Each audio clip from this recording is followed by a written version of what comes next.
So I think I should just start off by saying that although I do work for AHDB, this is quite a personal view, and it's really a presentation about how the structure of the research system works in England and how it could be made better to work for industry. And I say quite specifically England because the situation is rather different in Scotland and the other devolved administrations. And in fact, Scotland, I would argue, again, this is a personal view, tend to do it rather better than we do in England.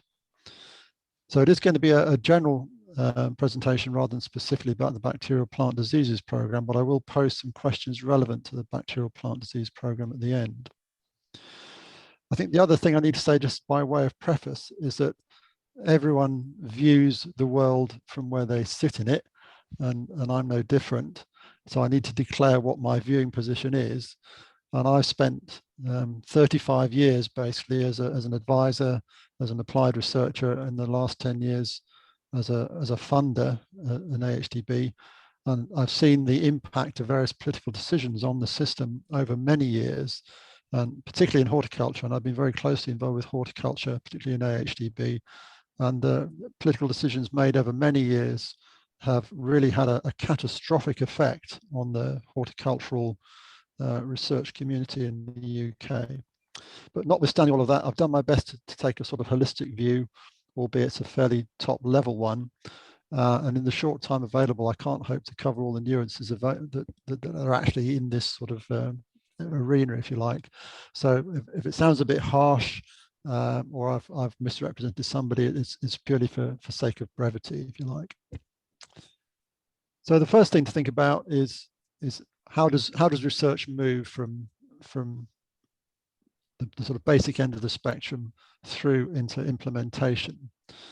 And again, slight oversimplification, but research into practice is often seen as a linear process, and it's exemplified by what's known as the TRL system, or technology readiness level system, which basically goes from 1 to 9, where 1 is at the bottom with the basic research and 9 is the sort of implementation, if you like. It originally came out of NASA, and this sort of system is actually quite widely used, particularly by Innovate UK, actually, who are very much into sort of product and process development, which this is originally designed for. The trouble with this is that it assumes that sufficient funding is available at all these stages, and as we know, money drives everything.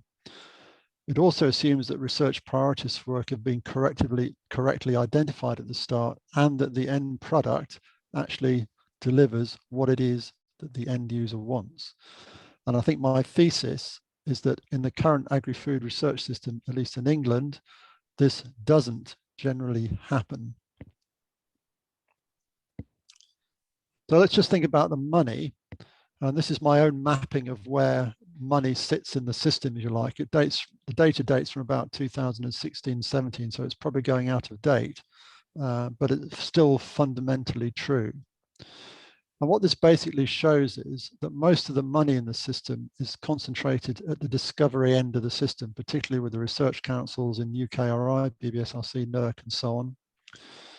And that the translational space, which is where DEFRA used to and may soon put money back into, is really insufficient. So that sort of gap, that well-known valley of death to move discovery research through into translation and then through to applied, is really insufficient.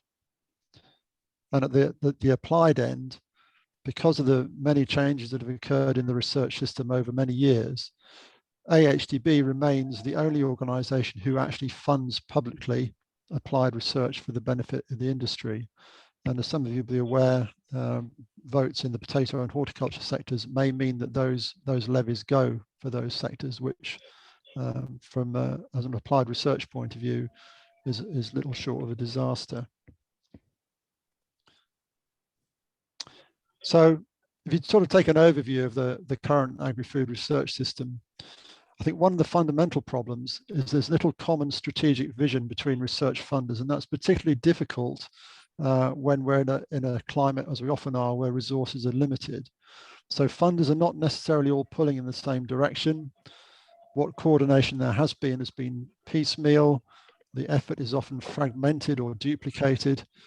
And often this is because, in my experiences, the planning and budgeting timescales between different organizations don't align. And so it actually makes it quite practically difficult to get that sort of overall coordination.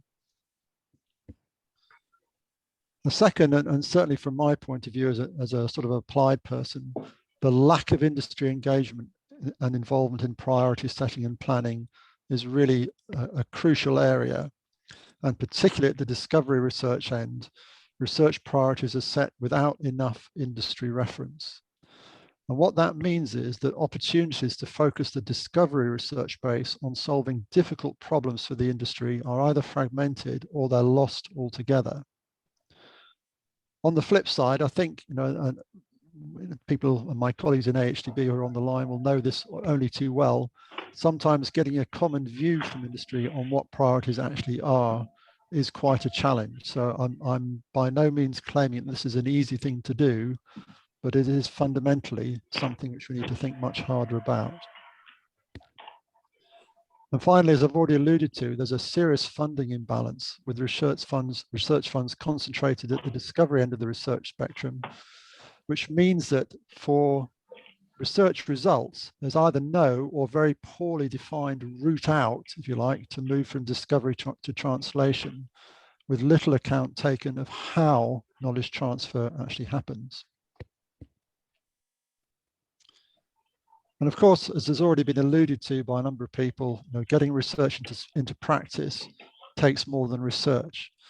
The next three statements I've put up really, I've actually taken from a publication which was written in 1985 by a Dutch researcher called Jan Teunissen, who was one of the pioneers of integrated control of pests in brassicas.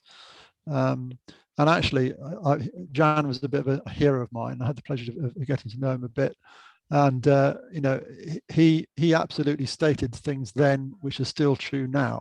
So doing research is one thing, getting the results commercially applied is quite another. So just doing the research is not enough. The second thing to appreciate, and I think Gerard actually referred to it just now, is that much research has been done, but relatively little of it has been applied in practice. And there must be reasons why that is. Finally, well, thirdly, any new methods, they must be technically sound and feasible for the farmer to grow. And even if the science is complex, the way in which that message is communicated to farmers and growers must be simple, and it must be relevant to their production situations. And part of that is thinking about who is doing the communicating. And advisors, particularly agronomists in the cropping sphere, are a key conduit of information between the research community and growers, and they are a key part of the stakeholder network. They're not the only part, but they are a key part. And I think we often don't think enough about how this is done. This model of somebody standing in a field with a microphone and talking is a very, very common one and is part of the picture. But I think, as Pippa referred to, we need to use many, many different channels to get the message across. So what do I mean by this virtuous circle? And I've sort of summarized it here, really. And I think it starts with industry priorities. And as I said before, that needs careful thought. And it needs a common commitment by all the relevant funders to work together with industry to develop a shared vision, goals, and timescales, ideally, say, over a 5-year strategic period with an annual review to adjust things as you go along.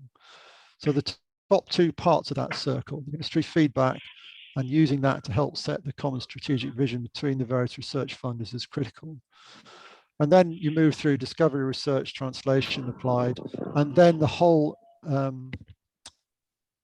gathering of the evidence, if you like, and the formulation of the messages, which then need to be shared out through the industry by that huge variety of different channels.